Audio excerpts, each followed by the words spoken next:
13절부터 18절까지 말씀으로 항상 주와 함께 있으리라, 항상 주와 함께 있으리라, 이런 제목으로 말씀의 은혜를 나누고자 합니다. 햄릿은 윌리엄 셰익스피어의 4대 비극 중 하나입니다. 이 작품에서 햄릿이 고통 가운데 이러지도 저러지도 못하는 가운데 명대사가 나옵니다. 그러나 이 고백이 어떻게 햄릿만의 고백이겠습니까? 우리 자신의 대사가 아니겠습니까? 바로 이거죠. 사느냐 죽느냐 그것이 문제다. 사느냐 죽느냐 그것이 문제다. 삶의 여정에서 우리는 더 이상 살고 싶지 않다는 생각이 종종 들 때가 있습니다. 더 살아서 내 삶에 무슨 소용이 있을까? 여러분 아시죠? 요즘 노년에 자살하는 분들이 많다고 그래요. 나이가 80, 90, 이제 남은 생애가 얼마 남지 않았음에도 불구하고 자식들에게 버림받고 너무 육신이 병들고 힘들고 하니까 그 얼마 남지 않은 생임에도 불구하고 이제 스스로 목숨을 끊어버리는 거죠. 더 이상 살아서 내 삶에 무슨 소용이 있을까? 이런 마음이 굴뚝같이 들 때가 많습니다. 그런 순간 우리가 어떤 마음을 먹느냐에 따라서 우리는 살기도 하고 죽기도 합니다. 아마 저도 아이고 죽고 싶다 이랬을 때 죽었으면 여러분 못 만났을 거예요. 여기에서도 그런 사람이 보니까 꽤 있어 보니까 제가 관상을 볼 줄 알거든요.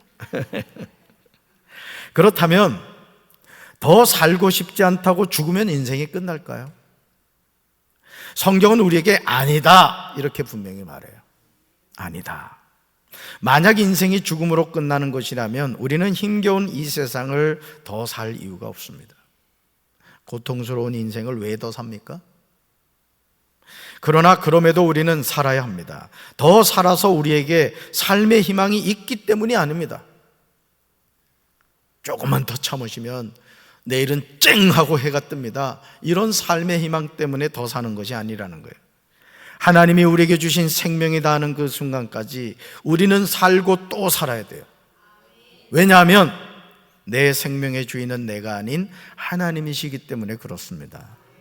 따라합시다. 내 생명의 주인은 내가 아닌 하나님이십니다. 하나님이 내 생명의 주인이신데 내가 함부로 하면 안 됩니다. 에스겔 16장에서 여호와의 말씀이 에스겔에게 임하였습니다. 하나님은 가증한 예루살렘에 관하여 말씀하십니다. 그런데 예루살렘의 상황이 너무 심각합니다. 아기가 태어났는데 탯줄을 자르지 않았습니다. 물로 씻어 정결하게 하지 않았습니다. 아기 몸을 소금으로 문질러 주지 않았고 포대기로 싸지도 않았습니다. 이 모든 것 가운데 한 가지만이라도 아기에게 해줄 만큼 아기를 불쌍하게 여기고 돌봐줄 사람이 전혀 없었습니다. 오히려 아기가 태어나던 바로 그날에 사람들이 아기 목숨을 천하게 여기고 아기를 내다가 들판에 버렸습니다. 에스겔 16장 6절에서 하나님은 가증한 아기 예루살렘을 향하여 이렇게 말씀하십니다. 같이 읽습니다. 내가 내 곁으로 지나갈 때에 내가 피투성이가 되어 발짓하는 것을 보고 내게 이르기를 너는 피투성이라도 살아있으라. 다시 이르기를 너는 피투성이라도 살아있으라 하고. 아멘. 너는 피투성이라도 살아있으라.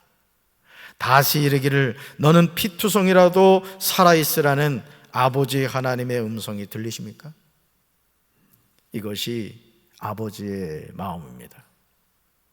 아무도 돌보지 않는 아기를 불쌍히 여기시는 하나님, 우리 아버지가 되십니다. 여러분 병원에 가면 소아과 중환자실이 있습니다. 그 소아과 중환자실에 가보면요, 핏덩어리에 불과한 그 아이들이 인큐베이터 안에 있고요, 그냥 뭐 별별 거를 다 몸에 붙이고 있는 것을 보게 됩니다. 근데 그 아기들을 신방할 때 여러분 목회자로서 참 마음이 참담함이 느껴지더라고요. 근데 그 아기의 손을 잡고 하나님께 기도하면서 주님, 이 아기가 회복되게 해주세요 이렇게 기도하는데요, 가슴이 뭉클하더라고요. 여러분 하나님이 저와 여러분을 바라보실 때 바로 그렇다는 것입니다. 피투성이라도 살아있으라. 너는 피투성이라도 살아있으라는 거예요. 우리를 불쌍히 여기시는 아버지 하나님의 마음이죠. 그러기에 우리는 다시 힘을 내서 오늘 하루를 다시 시작하는 겁니다. 여러분, BTS보다 더 명곡인 노래가 있죠. 바로 이 곡이에요. 외로워도 슬퍼도 나는 나누러 참고 또 참지 울긴 내으러 웃으면서 달려보자 푸른 하늘 바라보며 노래하자. 이게 BTS보다 훌륭한 캔디 노래입니다. 삶이 우리를 끊임없이 속이고 낙심하게 하여도 하나님이 나와 함께 하시면 우리는 승리할 수 있는 줄로 믿습니다. 저는요, 우리 사랑하는 성도 여러분들이 사는 게 힘들잖아요. 얼마나 고단하세요. 칵 죽어버리고 싶을 때가 한두 번이 아니죠? 큰아들이 속삭일 때 정말 힘들잖아요. 큰아들이 누군지 아시죠? 그럴 때마다 우리가 하나님을 의지하면서 다시 용기를 내야 될 줄로 믿습니다. 그리고 하나님의 때가 되면 우리의 생명을 불러가십니다. 데살로니가전서 4장 13절부터 18절에 주의 강림과 죽은 자들의 부활에 관한 내용이 나옵니다. 우리는 이 말씀을 통해 주님의 재림을 알게 됩니다. 따릅시다. 주님의 재림.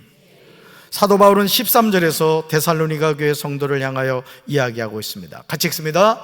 형제들아, 자는 자들에 관하여는 너희가 알지 못함을 우리가 원하지 아니하노니 이는 소망 없는 다른 이와 같이 슬퍼하지 않게 하려 함이라. 아멘.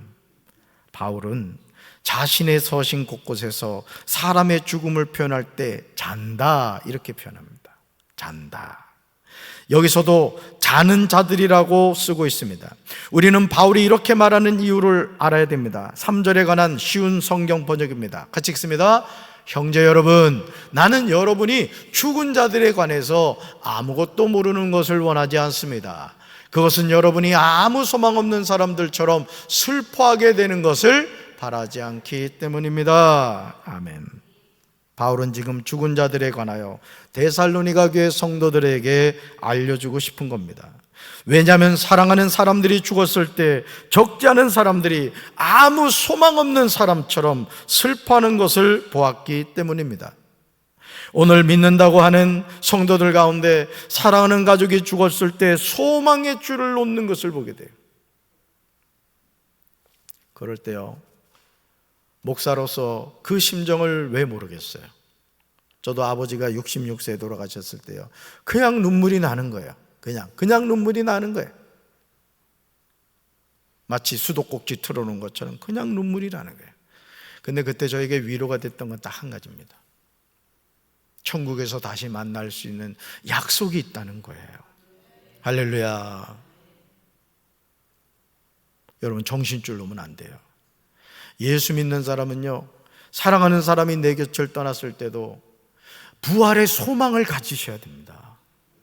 그런데 어떤 경우에 보면요, 아주 덕이 되지 않는 경우가 있어요. 마치 부활에 대한 소망이 전혀 없는 사람들처럼 그냥 막 울어제끼는데, 이거는 정말 너무 마음이 아플 때가 있더라. 그러지 맙시다. 좌우에 계신 분들하고 인사합시다. 그러지 마. 왜 안 해요? 그러지 맙시다. 할렐루야. 우리가 부활하신 예수님을 믿는다면 소망의 줄을 놓는 것 같은 행동을 하면 안 됩니다. 우리는 소망 없는 다른이와 다릅니다. 무슨 말입니까? 우리는 소망이 있는 사람이란 뜻이에요. 할렐루야. 무슨 소망이죠? 따라합시다. 부활의 소망입니다. 부활의 소망입니다. 그러므로 데살로니가전서 4장 14절에서 바울은 분명히 증언하고 있어요. 우리 이 말씀을 암송하셔야 돼요. 같이 읽습니다. 우리는 예수께서 죽으셨다가 다시 살아나신 것을 믿습니다. 이와 같이 하나님께서 예수 안에서 잠든 사람들, 죽은 사람들도 예수와 함께 데리고 오실 것입니다. 아멘. 우리는 예수께서 죽으셨다가 살아나신 것을 뭐 한다고요? 믿는다는 거예요. 뭘 믿는다는 거예요? 부활을 믿는다는 거예요. 할렐루야.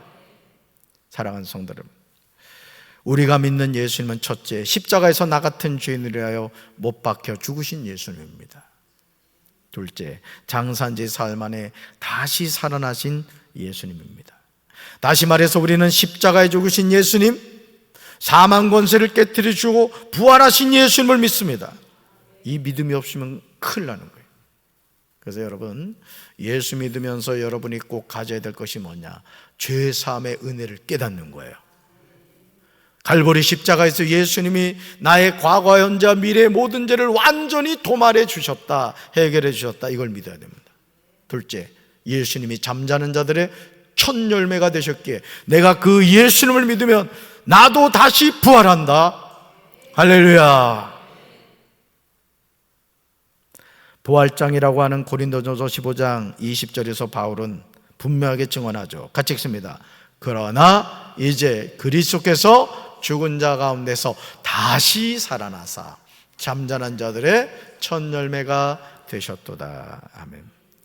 예수님이 죽은 자 가운데서 다시 살아나사 잠자는 자들의 첫 열매가 되셨다는 말은 예수님이 부활의 첫 열매가 되셨다는 거예요. 그리고 여러분, 우리가 이 세상을 살면서 인간의 힘으로 해결할 수 없는 죄사함의 은혜를 체험하게 됐고, 또 인간의 힘으로 해결할 수 없는 사망의 권세를 깨뜨리고 다시 부활하신 예수님처럼 우리가 다시 부활하게 된다는 것은 축복입니다. 그래서 여러분, 이 세상에 제일 복받은 인생이 누구냐? 예수님 믿는 인생이에요. 아멘이십니까? 그러므로 우리는 예수님 안에서 잠든 사람, 죽은 사람이 예수님처럼 다시 살아나게 된다는 사실을 믿습니다. 데살로니가전서 4장 15절에서 바울은 우리는 지금 주님께서 하신 말씀을 전하고 있다고 하면서 주님이 오시는 날 살아있는 자들은 주님과 함께 있게 될 것이라고 합니다. 그러나 결단코 그날에 살아있는 자들이 이미 죽은 자들보다 주님을 먼저 만나지는 못할 것이라고 합니다. 여기서 주님이 오시는 날은 주님이 재림하시는 날을 의미합니다. 이어지는 데살로니가전서 4장 16절과 17절에서 예수님이 재림하실 때 어떻게 되는지 그림을 그리듯이 설명하고 있습니다. 감람산에서 제자들이 보는 앞에서 하늘로 승천하신 예수님은 다시 오실 줄로 믿습니다. 재림주로 오시는 예수님은 심판하러 오시는 거예요. 우리 말씀 같이 읽습니다. 주께서 호령과 천사장의 소리와 하나님의 나팔 소리로 친히 하늘로부터 강림하시리니 그리스도 안에서 죽은 자들이 먼저 일어나고 그 위에 우리 살아남은 자들도 그들과 함께 구름 속으로 끌어올려 공중에서 주를 영접하게 하시리니 그리하여 우리가 항상 주와 함께 있으리라. 아멘. 사랑하는 성도 여러분, 예수님의 호령과 천사장의 소리와 하나님의 나팔 소리와 함께 친히 하늘로부터 내려오십니다. 그때 예수 그리스도 안에서 죽은 사람들이 먼저 일어납니다. 그 다음에 살아남아 있는 우리가 그들과 함께 구름 속으로 이끌어 올라갑니다. 공중에서 사모하는 주님을 영접하게 됩니다. 이리하여 우리가 항상 주님과 함께 있게 됩니다. 얼마나 감격스러운 모습이에요. 괴로워도 힘들어도 주님이 부르실 때까지 참으셔야 돼요. 죽으면 안 된다고. 아멘. 인내하시고 또 인내하셔야 돼요. 얼마 남지 않은 인생이잖아요. 주님이 언제 불러가실지 모른다고요. 그렇기 때문에 우리는 항상 믿음 가운데 세 가지 잘하라 했죠. 항상 기뻐하고 쉬지 말고 기도하고 범사에 감사하고 주님 부르시면 아멘 하고 가면 되는 거죠. 할렐루야. 손양원 목사님이 작사한 주님 고대가 가사입니다. 한번 읽어볼까요? 낮에나 밤에나 눈물 머금고 내 주님 오시기만 고대합니다. 가실 때 다시 오마 하신 예수님, 오 주여 언제나 오시렵니까? 고적하고 쓸쓸한 빈 들판에서 희미한 등불만 밝혀놓고 오실 줄만 고대하고 기다리오니 오 주여 언제나 오시렵니까? 먼 하늘 이상한 구름만 떠도 행여나 내 주님 오시는가 해 머리 들고 멀리 멀리 바라보는 마음, 오 주여 언제나 오시렵니까? 내 주님 자비한 손을 붙잡고 면류관 벗어들고 찬송 부르면 주님 계신 그곳에 가고 싶어요. 오 주여 언제나 오시렵니까? 신부되는 교회가 흰옷을 입고 기름 준비 다 해놓고 기다리오니 도적같이 오심하고 하신 예수님, 오 주여 언제나 오시렵니까? 천년을 하루같이 기다린 주님, 내 영혼 당하는 것 볼 수 없어서 이 시간도 기다리고 계신 내 주님, 오 주여 이 시간 오시옵소서. 아멘. 천년을 하루같이 기다린 주님, 내 영혼 당하는 것 볼 수 없어서 이 시간도 기다리고 계신 내 주님, 오 주여 이 시간에 오시옵소서.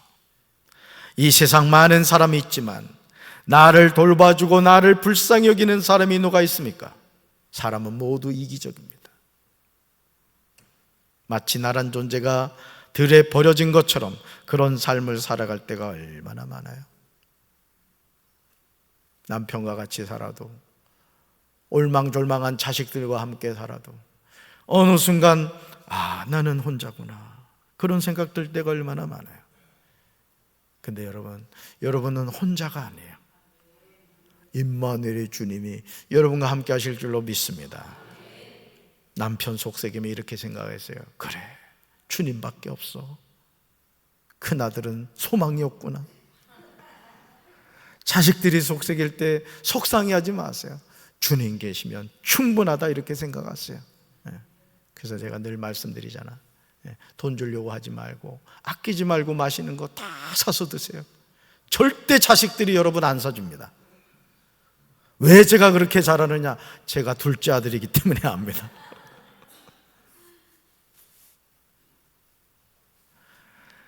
나이를 먹으면서 제가 더 많이 느끼는 게 그거예요. 부모는 자식에게 아낌없이 주거든요. 그렇죠?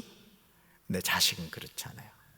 용돈 콕닫지만큼 주면서 대단한 것 주는 것처럼. 우리 청년들 그러지 말자. 네.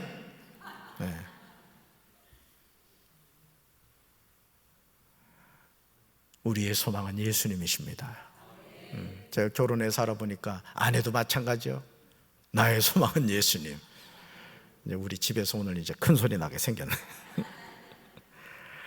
마치 나란 존재가 들에 버려진 것처럼요, 그런 삶을 살아갈 때가 얼마나 많아요. 우리 다 그렇거든요, 사실은. 그렇죠? 다 그런 삶을 들에 버려진 존재처럼 살아가고 있다고요. 그러나 주님이 내 곁으로 지나가실 때 뭐라고 말한다고요? 내가 피투성이가 되어 발짓하는 것을 보시고 나에게 말씀하시는 거예요. 이렇게요. 같이 읽어봅시다. 너는 피투성이라도 살아있으라. 다시 이르기를 너는 피투성이라도 살아있으라. 아멘. 그러기에 오늘 저와 여러분은 믿음으로 살아가는 거예요. 주께서 호령과 천사장의 소리와 하나님의 나팔 소리로 친히 하늘로부터 강림하실 때까지 우리는 참고 또 참고 인내하고 또 인내하며 주님을 기다리고 살아가는 거예요. 할렐루야. 그러므로 이제 우리는 주와 함께 있게 된다는 사실을 믿고 서로 위로하며 살아가야 됩니다. 같이 읽어봅시다. 예수님이 반드시 재림하십니다. 한 번 더요. 예수님이 반드시 재림하십니다. 아멘. 우리는 이 세상을요, 나그네와 행인으로 살아갑니다. 이 세상에 아무리 행복해도요, 때 되면 죽습니다. 아무리 괴로워도 시간은 지나갑니다. 주님 언제 오실지 늘 사모하면서 그 주님을 바라볼 때 주님이 우리를 위로해 주시고 우리의 손을 붙잡아 주시고 우리의 삶을 푸른 초장 쉴만한 물가로 인도해 줄 줄로 믿습니다. 그 누구도 바라보지 말고 오직 내 영원한 구원자 되신 목자 되시는 예수님 바라보심으로 여러분의 삶에 하나님의 축복과 평강이 함께하기를 주님의 이름으로 축원합니다. 가슴에 손 얹겠습니다. 사랑의 주님, 주께서 호령과 천사장의 나팔 소리와 함께 이 땅에 재림하신다고 했습니다. 우리가 이 세상을 천년 만년 살아갈 것 같지만 주님이 오라고 부르시면 언제든지 이 세상의 모든 무거운 짐을 내려놓고 하나님 앞에 가야 할 존재가 저희들입니다. 누구를 바라보며 누구를 의지하겠습니까? 이 육신의 장막을 벗는 그날까지 믿음의 선한 싸움 끝까지 예수님만 바라보며 달려가게 도와주시옵소서. 그래서 주님이 오라고 부르실 때 하늘나라 천성에 들림받는 저희들 되게 도와주시고, 우리가 이 땅을 잠깐 살아간다는 사실을 기억하며 썩어질 세상 것 때문에 영원한 하나님의 나라의 영생의 선물을 잃어버리는 삶을 살지 않도록 주여 우리 사랑하는 성도들 축복하여 주시옵소서. 내일부터 진행되는 감사의 고백에 있는 특별 새벽기도를 통하여 올 한 해 동안 하나님이 우리에게 베풀어 주신 감사의 고백을 하는 은혜의 시간이 되게 하여 주옵소서. 이제는 우리 주 예수 그리스도의 크신 은혜와 하나님 아버지의 한없는 사랑과 성령님의 교통하심이 항상 주와 함께 있기를 소망하며 주님과 동행하며 살기를 원하는 사랑하는 주의 백성들 위해 이제부터 영원토록 함께 하시기를 간절히 축원하옵나이다. 아멘.